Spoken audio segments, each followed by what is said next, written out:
მოგესალმებით, ეთერშია გადაცემა რაკურსი ევროპისკენ, მე კი მისი ავტორი და წამყვანი გიორგი მიქელაძე გახლავართ. ვსაუბრობთ საქართველოსა, ევროპასა და ევროკავშირთან ურთიერთობებზე და ზოგადად საქართველოს საერთაშორისო მისწრაფებებზე. თუმცა საერთაშორისო მისწრაფებები ისეთი რამეა, რომელიც არ არის დამოკიდებული მხოლოდ კონკრეტულად ქვეყნის გადაწყვეტილებებზე, ქვეყნის პოლიტიკაზე, ის პირდაპირ მასშია მსოფლიოში მიმდინარე პროცესებთან დაკავშირებით და ბოლო წლებში სამწუხაროდ მსოფლიოში საკმაოდ გახშირდა მნიშვნელოვანი და ძლიერი კონფლიქტების რაოდენობა, რომელიც რა თქმა უნდა ძალიან დიდ გავლენას ახდენს რეგიონალურ პოლიტიკაზე, მსოფლიო პოლიტიკაზე ზოგადად, დამოკიდებულია ეს არ მარტო პოლიტიკაზე, არამედ ეკონომიკაზე, სოციალურ მხარეზე და ასე შემდეგ. ბოლო 3 წელია მსოფლიოში მიმდინარეობს მნიშვნელოვანი კონფლიქტი ევროპის მიწაზე. პირველი მეორე მსოფლიო ომის შემდეგ, ერთ-ერთი პირველი მეორე მსოფლიო ომის შემდეგ, საუბარია რა თქმა უნდა რუსეთ-უკრაინის ომზე, თუმცა ახლახანს რა თქმა უნდა ძალიან სერიოზული დაპირისპირება იყო ისრაელსა და իրანს შორის, შემდეგ ამერიკის შეერთებული შტატებით ჩაებდნენ ამ ომში და საუბარი იყო, ეხლა საუბარია იმაზე, რომ იქნება მშვიდობა, თუმცა ბევრი ექსპერტი ვარაუდობს, რომ ეს საკმაოდ მყიფე მშვიდობაა და მისი ასე ვთქვათ, ამ პროცესების დასრულება ცოტა სხვანაირი უნდა ყოფილიყო. ყველაფერი ამაზე და იმაზე თუ რა გავლენა შეიძლება იქონიოს ჩვენს ირგვლივ არსებულმა კონფლიქტებმა საქართველოზე და მის მომავალზე ვისაუბრებთ კონფლიქტოლოგ ზაზა ცოტნიაშვილთან ერთად, რომელიც გვერდდება პირდაპირ ეთერში. ბატონ ზაზა, მოგესალმებით. მოგესალმებით და დიდი მადლობა შესაძლებლობისთვის. მადლობა სტუმრობისათვის, ბატონ ზაზა. ასე ვთქვათ, ყველაზე ცხელი ირანისა და ისრაელის კონფლიქტით რომ დავიწყოთ, იყო ვარაუდი, რომ ეს ძალიან დიდხანს გაგრძელდებოდა, თუმცა ასე არ მოხდა. ამ ჯერჯერობით ყოველ შემთხვევაში და ღმერთით არ გაგრძელდება. რა მოხდა საბოლოო ჯამში, რა სახის კონფლიქტთან გქონდა საქმე, ან გვაქვს საქმე ამ შემთხვევაში?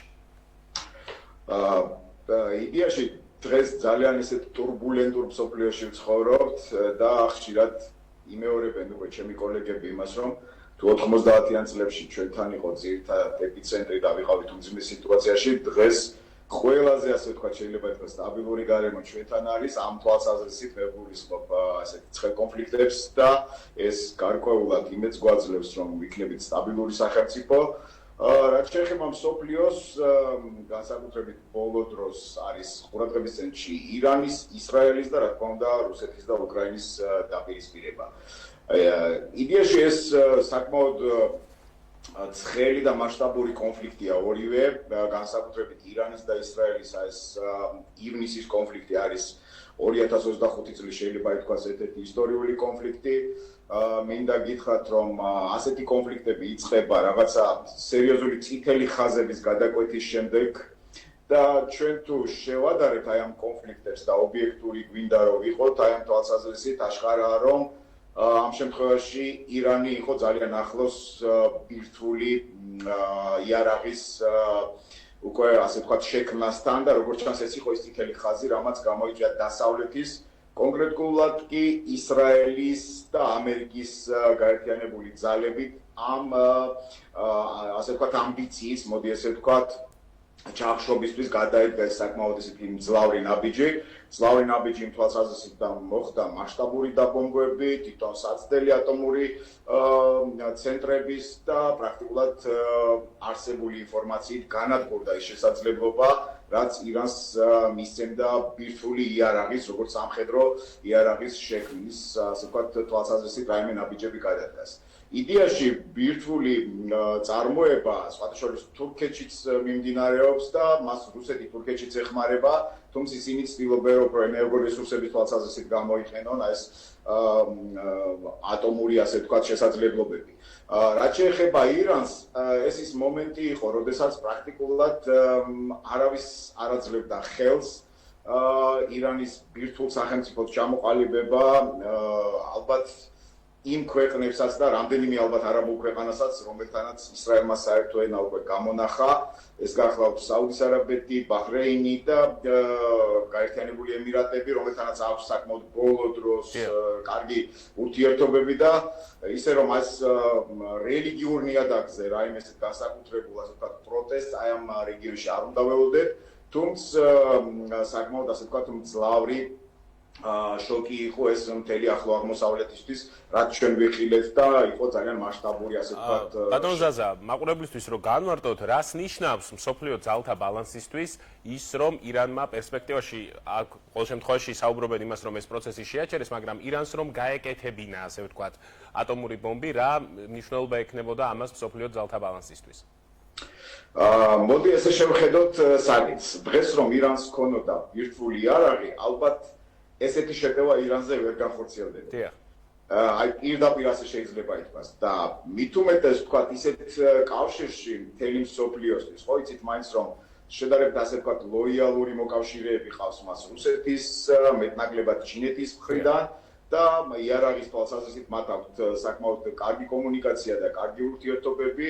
აი ამ ვითარებაში ბუნებრივია ირანი კიდე სხვა მოთამაშე გახდებოდა, უფრო მძლავრი მოთამაშე გახდებოდა და უკარნახებდა უკვე ძალიან ბევრ პოლიტიკურ ძალას, ძალიან ბევრ ასე ვთქვათ იდეას შესთავაზებდა უკვე სამყაროს შეიძლება ითქვას, ისეთი იდეებით შეიძლება შეეთავაზებინა, რაც იქნებოდა ცოტა შორს ისეთი ღირებულებებისგან, როგორც თანამედროვე მსოფლიოს განვითარებას ვთქვათ უნდა ახასიათებდეს და შესაძლებელია რომ ეს მძლავრი ავტორიტარული ისლამური იდეოლოგია, რაც დღეს გამეფებული არის ირანში და მოდი ესე ვთქვათ პირდაპირ რომ იქ გარკვეული თვალსაზრისით ადამიანის უფლებების პრობლემაც არის, შეიძლება ამისი განვითარებაც გამოიწვიოს დანარჩენ მსოფლიოში. ანუ ფაქტურად ასე ვთქვათ, კიდევ ერთ რუსეთს მივიღებდით ერთგვარს, რომელიც შეიძლება შემოგიტიოს, მაგრამ თავის ტერიტორიაზე ხელშეუხებელია დასავლეთისთვის გამომდინარე ატომური ასე ვთქვათ იარაღიდან გამომდინარე. ამ კონფლიქტთან დაკავშირებით არის ესეთი უცნაური სიტუაციაც, რომ იმის გამო რაც ხდება ღაზაში, ისრაელსა და ღაზას და პალესტინას დაპირისპირებას შორის, დასავლეთში საკმაოდ ბევრმა ძალამ მხარი არ დაუჭირა, ასე ვთქვათ, ირანისთვის ესე ღიად მხარი არ დაუჭერია, თუმცა არც ისრაელის ასე ვთქვათ ამას როგორც სტრატეგიულად ჩანს აუცილებელ და სავალდებულო შეტევას არ დაუჭირა მხარი. შესაძლებელია თუ არა რომ სამომავლოდ დასავლეთში ანტი-ისრაელულმა, ასე ვთქვათ, მე არ ვიტყოდი ანტი-ებრაულმა, არამედ უფრო ანტი-ისრაელულმა ლობმა იქონიოს თავისი გავლენა და არაბული ან მუსულმანური ქვეყნებისთვის რაღაცნაირი დახმარება გამოვიდეს დასავლეთის მხრიდან. თუ მაგალითად ტრამპ 2028 წლის მერე ტრამპი აღარ იქნება და რაღაც სხვა ძალები მოვლენ ხელისუფლებაში. მოდით ესე შევხედოთ საკითხს, ესე იგი, ეს არის ძალიან რთული რეგიონი, თავისი ძალიან უკვე რთული კონფლიქტების წარსულებით უკვე საუკუნოვან წარსულს ითვლის ეს კონფლიქტები და აი ბოლო ათწლეულების განმავლობაში განსაკუთრებით ისრაელის სახელმწიფოს შექმნის შემდეგ კიდევ უფრო სხვა ვითარება მივიღეთ ხო რეგიონში. თქვენ მივხვდით რასაც გულისხმობთ იდეაში ღაზას სექტორი არის ძალიან მნიშვნელოვანი და იცით რომ დემოკრატიული ღირებულებების მატარებელი სახელმწიფოებისთვის ნებისმიერი ადამიანის უფლება არის თანაბრად მნიშვნელოვანი. და ბუნებრივია რომ ხშირად ნიუ-იორკის ქუჩებშიც ნახავთ ანტი-ისრაელურ გამოსვლებს და ეს იდეას დემოკრატიის დამახასიათებელი. ებრაული წარმოშობის ადამიანებიც კი ძალიან ბევრი გამოდის ისრაელის ასე ვთქვათ სახელმწიფოს წინააღმდეგ, იგივე ამერიკის შეერთებულ შტატებში. იმდენად ასე ვთქვათ ცოტა უცნაურ ეპოქაში ვცხოვრობთ რომ დღეს მაგალითად გერმანიის კანცლერი ამბობს რომ ისრაელმა ჩვენი საქმე გააკეთა ასე ვთქვათ ისრაელი თავისი ხელით და ესეთი უცნაური ეპოქაა, იცით, აქ ცალსახად რაიმეს თქმა ცოტა რთულია, მაგრამ მანდ მნიშვნელოვანი ალბათ არის ის, რომ პოლიტიკური ინტერესები ამ შემთხვევაში ისრაელთან თანხვედრაშია დასავლეთისაც. იმიტომ რომ ასეთი ბირთვული სახელმწიფოს, პოტენციურად ბირთვული შესაძლებლობების სახელმწიფოს ირანის წინააღმდეგ ალბათ უკეთეს ძალას ვერც მოძებნიდნენ და ვერ გამოიყენებდნენ, რომელიც შედარებით ახლო მდებარეობს და ამით რა თქმა უნდა აბალანსებენ და არეგულირებენ აი ირანის პრობლემას. აი ძირითადად ალბათ ისრაელის ფუნქცია იმდენად მნიშვნელოვანია დასავლეთისთვის, რომ ფიქრობ რომ ეს ადამიანის უფლებებით, თქვათ, რაღაცა გარკვეული თვალსაზრისით სისხლის ღრა ღაზას სექტორში, რომელიც ამ კონფლიქტით არის გამოწვეული და თქვენ ნახეთ რომ შუამდგომლობაც კი აქვს ტრამპს რომ შეჩერდეს ნეთანიაჰუს წინააღმდეგ გამოძიებები და ასე ვთქვათ ეს ადამიანი მიაჩნიათ რომ მნიშვნელოვანი ფიგურა არის დასავლური ღირებულებების დასაცავად რეგიონში. კი, ნეთანიაჰუს ამ შემთხვევაში მრავალ ათწლოვანი ისტორია აქვს, ასე ვთქვათ, დასავლეთთან მეგობრობის და სხვადასხვა ჯგუფებთან ურთიერთობის. გადავიდეთ საქართველოს ნაწილზე, ეს ჩვენთვის ახლო რეგიონია, ისტორიულად, ასე ვთქვათ, 2000 წლოვანი მტრულ მეგობრული ურთიერთობის, ძირითადად მტრულის, მე ირანის ნაწილს გულისხმობ, თუმცა ახლა რა თქმა უნდა ცოტა გარემოებები შეცვლილია, იგივე თურქეთთან და ირანთან მიმართებაში, ისრაელი 27 საუკოვანი მეგობრობა და ასე შემდეგ, ასე შემდეგ. ზოგადად რეგიონალური კონფლიქტების ჭრილში როგორი უნდა იყოს ჩვენი პოლიტიკა, რამდენად მისაღებია არსებული პოლიტიკა თქვენი აზრით, რამდენად სწორია და მომავალში რისი გაუმჯობესება შეიძლება ამ კუთხით. თავისუფლებას მივცემ და ცოტა არაპოპულარულ მოსაზრებას გაგიზიარებთ იმ თვალსაზრისით, რომ მოდით გავიხსენოთ ხანდახან ესე ჩვენ რა თქმა უნდა ამბიციური ერი ვართ, სახელმწიფო ვართ, დღეს შემდგარი, სტაბილური ქვეყანა ვართ და ალბათ ამბიციებიც უნდა გქონდეს, მაგრამ ჩვენი მასშტაბები ხანდახან გვავიწყდება. იდეაში ძალიან მნიშვნელოვანია ის, რომ საქართველოს მოთამაშე არის გარკვეული თვალსაზრისით იგივე რეგიონში, ხშირად შუამავლობასაც თავაზობს, სომხეთს, ვთქვათ, აზერბაიჯანს, მაგრამ იცით რა მინდა რომ გაგიზიაროთ. აი, როდესაც ესეთი პრობლემები და ესეთი კონფლიქტები არის, ჩვენი პოზიცია, მაგალითად, ქართველების პოზიცია არის განსხვავებული, ვიდრე ვთქვათ დიდი სახელმწიფოების, ხო? იდეაში დიდი სახელმწიფოები ხშირად და დიდი შესაძლებლობების სახელმწიფოები თავის რესურსს ხედავენ. ამბიციაც იმიტომ აქვს და ალბათ უტევენ კიდევაც, იმიტომ რომ მათი ნაციონალური ინტერესი არ შეილახოს. იგივე რუსეთი, რომელმაც ვთქვათ, გადაწყვიტა, რომ წითელი ხაზი იყო, ვთქვათ, ნატოს სიახლოვე, ხო? ეს რა თქმა უნდა, საერთაშორისო სამართლის დარღვევაა და რა თქმა უნდა, ძალიან დიდი სისხლის ზღვრა დაატრიალა. თუმცა არასდროს არ დაუმალავთ, პირდაპირ ამბობდნენ, რომ ექნებოდათ რეაქცია თუ ამას მაგრამ მქონდა რეაქცია, იმიტომ რომ იცის თავისი შესაძლებლობები, ხო? დღესაც ვხედავთ, რომ პრაქტიკულად მთელი ცივილიზებული სამყარო ეწინააღმდეგება რუსეთის სამპოლიტიკას, მაგრამ მაინც უჭირს შეჩერება, ხო? ყველა შემთხვევაში, იმიტომ რომ მას აქვს რესურსი. აი ეს რესურსია ყველაზე მნიშვნელოვანი. ჩვენ რა რესურსი გვაქვს და რა პრობლემას უნდა ველოდეთ, ხო? პირველი ალბათ რაც გაჟღერდა გახსოვთ თქვენ რომ ვირტუალ სადგურებზე და დარტყმის შემთხვევაში რომ გაჟონვა არ ყოფილა, მაგრამ ჩვენ ჩერნობილის გამოცდილება გვაქვს და მე ძალიან პატარა ვიყავი მაშინ და მახსოვს როგორ კლიმატი შეიცვალა საქართველოში 1986 წელი იყო თუ არ ვცდები, ასეთი მოლოდინები სამწუხაროდ და შიში იყო ირანის მხრიდანაც, მაგრამ როგორც ჩანს ეს გაჟონვები არ არის და იმედია ღმერთმა დაგვიფარა ამ თვალსაზრისით რომ ჩვენზე გავლენა მოეხდინა ამ ომს აი ამ თვალსაზრისით. მაგრამ ამავე დროს არის ეს ენერგეტიკული მომენტები, ხო? ჩვენ ასევე მოწყვლადი ქვეყანა ვართ და ჩვენთან პატარა ფასის გაზრდაც კი საწვავზე ძალიან მტკივნეულია და პრობლემურია. მაგრამ მე როგორც მივადევნე თვალყური ვნახე რომ ამერიკა ძალიან აქტიურად ჩაერია აქ და პრაქტიკულად აუკრძალა ფასების ზრდა ნავთობზე შესაბამის სტრუქტურებს და ეს სხვათა შორის ძალიან ვაჟკაცური ნაბიჯი იყო, შეიძლება ითქვას, იმის გამო რომ ამ ეს ომი არ გამხდარიყო საბაბი რომ ენერგორესურსებზე გაზრდილიყო ფასები. ეს რისკიც მე მგონი ავიცილეთ. ყოველ შემთხვევაში ამ ეტაპზე ხა მომავალში რა იქნება ძალიან აქტიური წარმოსადგენია, ხო? და ეს რანაირად მოახდეს ჩვენზე გავლენას. ამავე დროს ძალიან საინტერესო ერთი ფაქტი, რომ იდეაში ისრაელს გაცილებით კარგი ურთიერთობა აქვს, მაგალითად აზერბაიჯანთან, ვიდრე სომხეთთან, ხოლო ირანს სომხეთთან ვიდრე აზერბაიჯანთან და ჩვენ რაღაცა ორივე მიმართულებით რო ვაბალანსებ, მე ვფიქრობ, რომ ეს ბალანსი არის ძალიან ნორმალური მდგომარეობა ჩვენი ტიპის სახელმწიფოსთვის. იმიტომ ვახსენე თავში ჩვენი მოგრძალებული ასე ვთქვათ პოზიციები და ეს პოზიციები ალბათ არ უნდა დაგვავიწყდეს და ჩვენი ალბათ ყველაზე მთავარი მომენტი არის აი ესეთ ვითარებებში, რომ ამ დიდ турბულენტურ ზონაში გადავრჩეთ, შევინარჩუნოთ ჩვენი სტაბილური სახელმწიფოებრივი მდგომარეობა. გადავიდეთ ახლა ასე ვთქვათ მეორე მნიშვნელოვან კონფლიქტზე უკრაინა-რუსეთის, რომელიც ძალიან დიდხანს მიმდინარეობს უკვე, აი ძალიან გაიწელა, აი როგორც ვიეტნამის ან ავღანეთის ომები ჰქონდათ ამერიკასა და საბჭოთა კავშირს და ბევრი ვარაუდობს, რომ ერთის მხრივ კი საუბრობენ აუცილებლად იმაზე, რომ წლის ბოლოს დავამთავროთ ასე შემდეგ, მაგრამ არ ჩანს არანაირი წინაპირობა იმისა, რომ რომელიმე მხარე რამეს დათმობს. იყო მცდელობა ტრამპის მხრიდან თითქოს უკრაინას რაღაცები დაეთმო, თუმცა საანცვლოდ რაღაცები მიიღო, რაზეც უარი მიიღო და რუსეთი კიდე ასე ვთქვათ, სანამ გაზდის, ასე ვთქვათ, აკეთებს იმას, რაც გაზდის და არაპირებს დათმობაზე წასვლას. ყოველ შემთხვევაში საჯაროდ ეს ვრცელდება. ჩვენ არ ვიცით ახლა ასე ვთქვათ, კარს მიღმა რაზე საუბრობენ, მაგრამ მაინც რომ გამოვთქვათ ვარაუდი, არის თუ არა იმის ალბათობა, რომ ამ წლის ბოლოს ეს ომი მაინც დასრულდეს, თუნდაც დროებითი, გაყინვითი რაღაც ხელშეკრულებით. ესე იგი, ნებისმიერი პროგნოზი არის ყოველთვის სათო და მე მინდა გაგახსენოთ, რომ ძალიან ბევრი ინტერვიუს მიცემა მიწერდა 2022 წელსში, ეს კონფლიქტი დაიწყო. ძალიან ბევრჯერ ჩვენთანაც იყავით მათ შორის პირდაპირ. თუ ნახავთ კადრებს, მე ხშირად ვიმეორები, რომ ჩემი მეთქი მოგზალებული მოსაზრებით სამწუხაროდ ევროპულ სირიას მივიღებთ უკრაინაში. ძალიან საწყენია, რომ ეს ცუდი პროგნოზი გამართლა. და კიდევ მინდა გავიმეორო სამწუხაროდ, რომ არა თუ 2025 წელს, აი რამდენ ხანს გაგრძელდება ეს კონფლიქტი, რა სახეს მიიღებს. აი ძალიან რთული წარმოსადგენია. ჩვენ ვხედავთ, როგორი ეკლექტური არის დღევანდელი საერთაშორისო პოლიტიკა, როგორც ყველას თავისი ინტერესი აქვს, ყველას თავისი პრინციპი აქვს, ხო? აი ბოლო დროს განსაკუთრებით ტრამპის მოსვლის შემდეგ ნახეთ, რომ იგივე დასავლეთშიც ამერიკასა და ევროკავშირს შორის არის გარკვეული პრობლემები და გარკვეული ასე ვთქვათ აზრთა სხვადასხვაობა, ხო? ნახეთ როგორ შეიძლება ერთჩვენიერ დღეს ვთქვათ იგივე ამერიკის შეერთებულმა შტატებმა ჩარევი დაიყვანოს ავღანეთიდან და აბსოლუტურად ასე ვთქვათ ბედისანაბარა დატოვოს ის ხალხი რომელსაც უამრავი თანხა დახარჯა. არ ვიცით უკრაინაში როგორ განვითარდება სიტუაცია, ხო?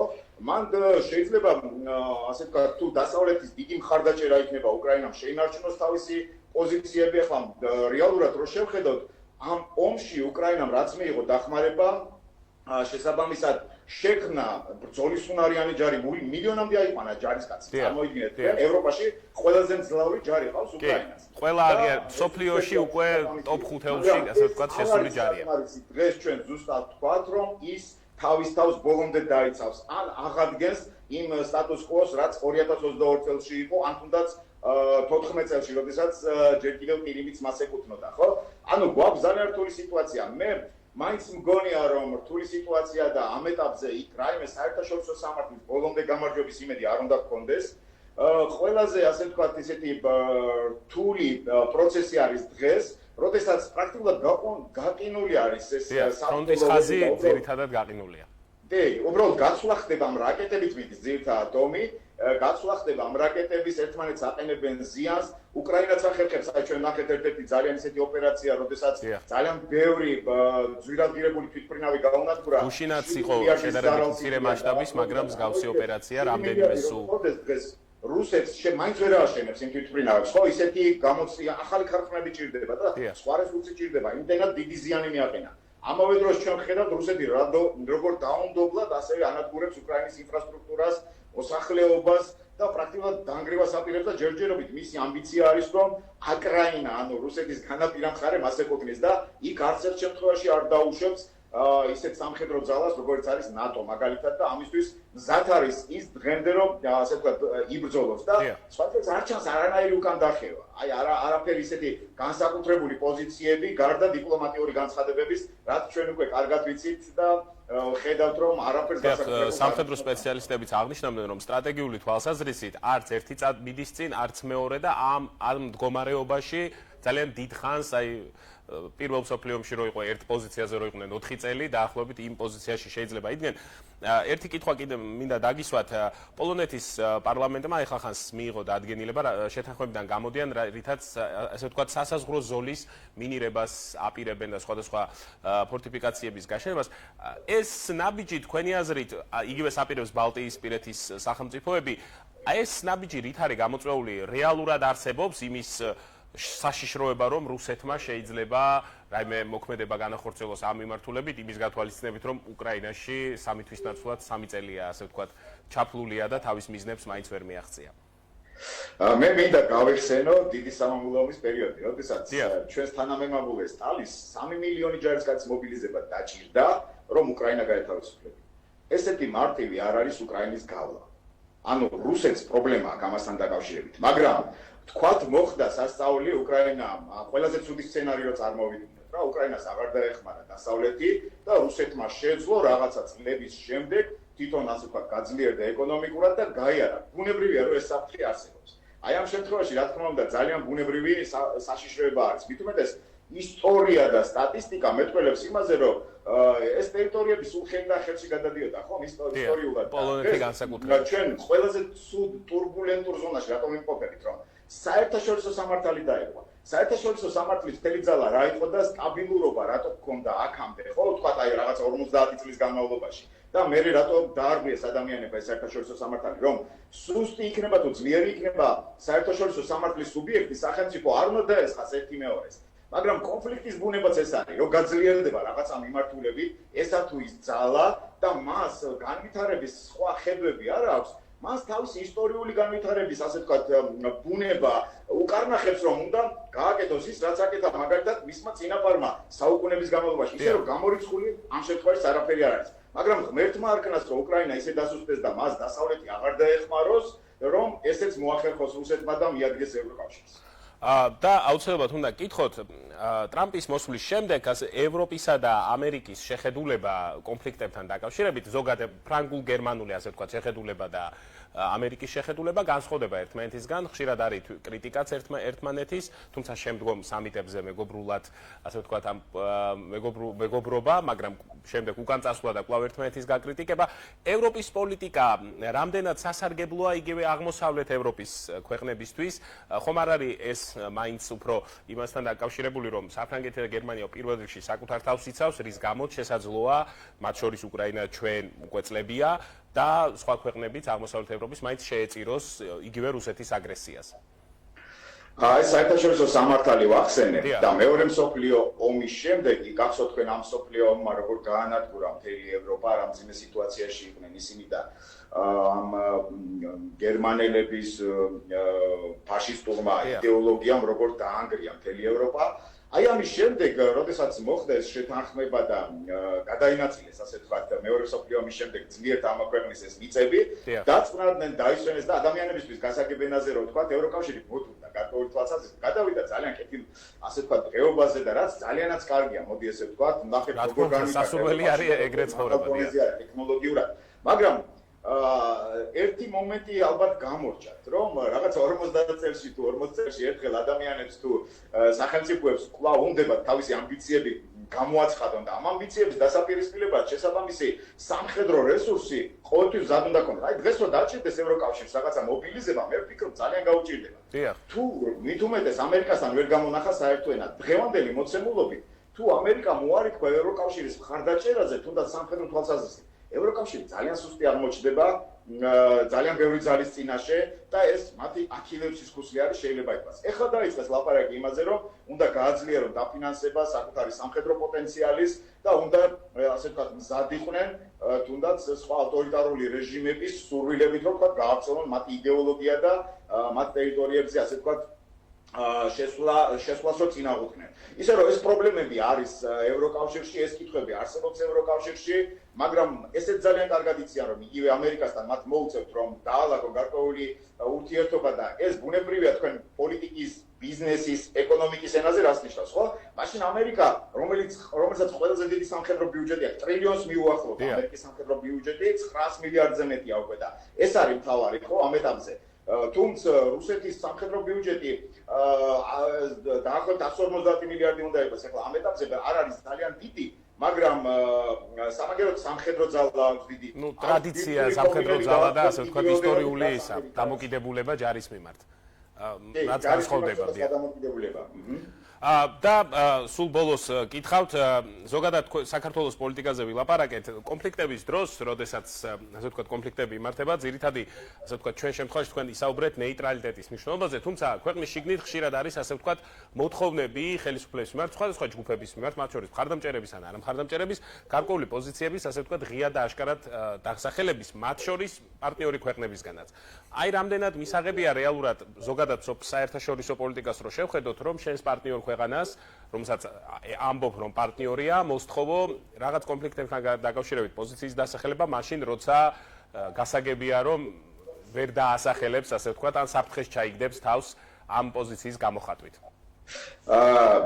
ესე იგი, მე გეტყვით რომ ჩვენ ხაზგასმისთვის ბოდიში ვიტყვი, რომ მაგალითად, როდესაც აღიარეს კოსოვო, არავინ საერთოდ არ მოუთხოვია თუ სწორად მახსოვს საქართველოსგან, რომ აღიარე კოსოვო, მიუხედავად იმისა, რომ დასავლეთის ქვეყნებმა აღიარეს კოსოვო, გაითვალისწინეს რა აფხაზეთის და სამხრეთ ოსეთის მდგომარეობა.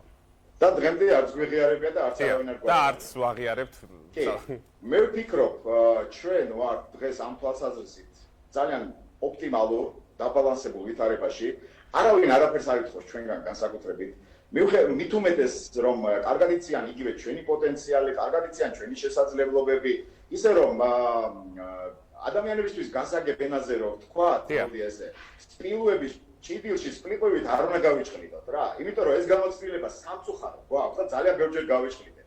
მთელი ჩვენი ცხოვრება აი ამ ჭყლებაში მიმდინარეობს, მაგრამ ამავე დროს ჩვენი ნაციონალური ინტერესები, ჩვენი ღირებულებები, ამავე დროს ჩვენი დემოკრატიული ასე ვთქვათ მისწრაფებები არ უნდა დავკარგოთ და არ უნდა შევაჩეროთ და რა თქმა უნდა დაბალანსებული ურთიერთობა უნდა შევინარჩუნოთ ყველასთან, ვიზეც დამოკიდებული არის საქართველოში სტაბილური ეკონომიკური განვითარება. ძალიან დიდი მადლობა ბატონ ზაზა, რაკურს ევროპისკენ კითხვებს კონფლიქტოლოგი ზაზა ცოტნიაშვილი პასუხობდა, ჩვენი გადაცემა ამით ამოწურულია და მე დაგემშვიდობებით. ნახო.